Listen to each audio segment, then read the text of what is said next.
சீனிக்கான்னு ஒரு 2 வயசு குழந்தை எல்லாருமே சோசியல் மீடியாவில் பார்த்துருப்பீங்க. எல்லா இன்ஃப்ளூயன்சருமே போட்டுக்கிட்டே இருக்காங்க. ஏதோ ஒரு மருந்து வாங்கணும், அவங்களுக்கு கிட்டத்தட்ட 16 கோடி வருதுன்றாங்க.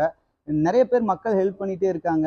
நாங்களும் எங்கள் சைடு முடிஞ்சதை ஹெல்ப் பண்ணுறோம். பார்க்குற நீங்களும் ஹெல்ப் பண்ணுங்கள் தாராளமாக. ஏன்னா குழந்தைக்கு இல்லாத வேற ஒன்றும் இல்லை.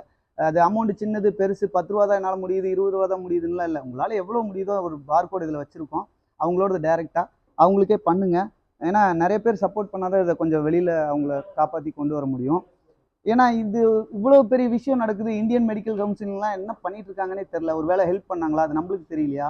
தெரியல. தமிழ்நாடு கவர்மெண்ட்டும் குடிச்சிட்டு செத்து போனால் 10 லட்ச ரூபா வாழ வேண்டிய குழந்தைக்கு பண்ணியிருக்கலாம். ஒருவேளை பண்ணியிருக்காங்களா? அவங்க பேரண்ட்ஸ் சைட்லேருந்து எதையும் சொல்லலை.